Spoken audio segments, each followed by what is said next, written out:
And still talking about the various things happening in Nigeria. Earlier on, I told you about the acting governor of Niger State, Yakubu Garba, calling on the federal government to deploy military personnel to the Shiroro Local Government Area in the state, that is Niger State, in order to beef up security in that particular axis of the state. Now, we are going to be talking to one of our guests who will be sharing his thoughts with us, Abdullahi Shikafi, who is the former vice chairman, Zamfara Committee on Prosecution and Bandits. Mr. Shikafi, it's nice to have you around.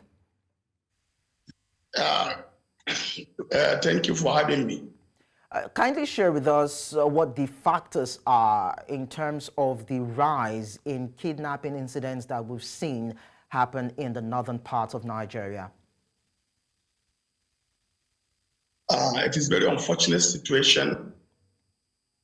Despite of killings, kidnapping for ransom, cattle rustling, imposition of taxes and levy, the farmers, displacement of innocent people from their country homes is highly alarming in the northern Nigeria, most especially in the northwest and also north central.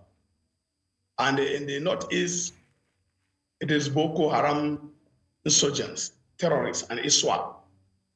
So there is need for the government to sit up and live up to the expectation of Nigerians. Section 14, subsection 2 of Nigerian Constitution 1999 as amended, make it clear that it is a responsibility of every government to provide security and welfare of its people.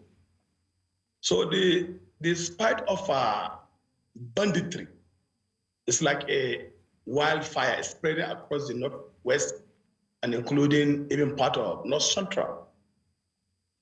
So, of course, we know what the Constitution says, and I'm sure the government also knows what needs to be done. But it seems as though several efforts have not really yielded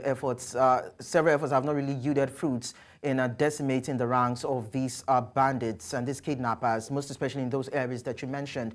Are there issues that need to be dealt with, fundamental issues that are actually inhibiting the ability of government to go into all those areas and arrest all these criminal elements?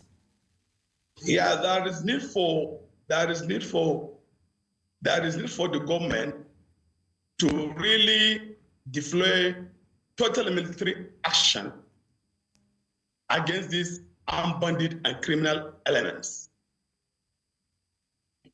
in the northern Nigeria, because the criminal element are scambaging all over the northern state, causing havoc. So there is need for the government to deploy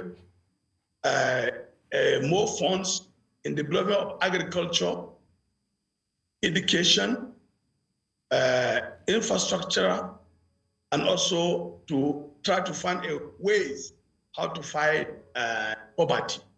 And there is need for community policy, because the widespread of banditry across the northern Nigeria all hands must be on deck, on all the government at all levels, but the federal government, state government, and the local government. So bad infrastructure should be fixed with judicial system, and there is need to overhaul the security apparatus. And the military should also find a way of fighting this criminal, not through conventional way, through advanced technology.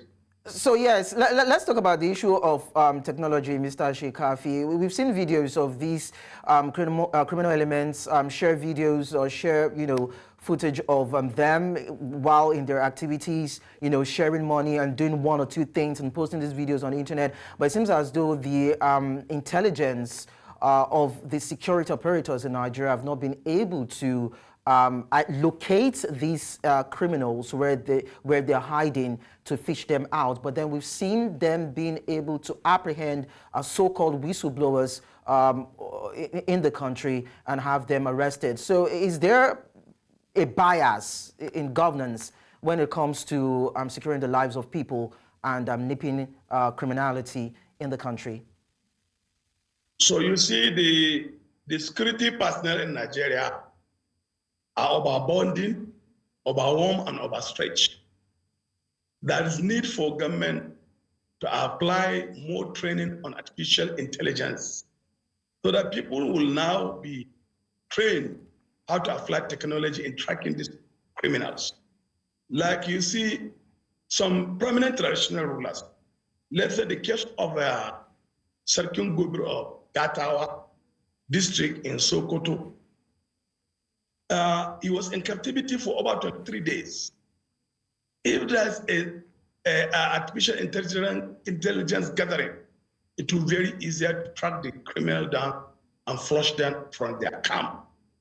But the conventional way is not enough to fight this criminal.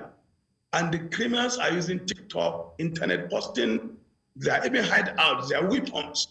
But yet, we don't have enough technology to trace these criminals. So there's need for the government to find another way of solving this problem. I've been saying time without number. That's kinetic and non-kinetic approach.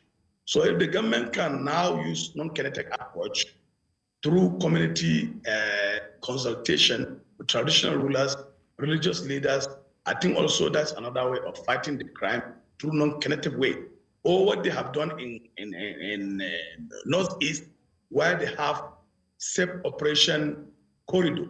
So anybody who wants to surrender should surrender his arms and ammunition unconditionally and embrace peace and go to the rehabilitation center for training and to be reintegrated into the society.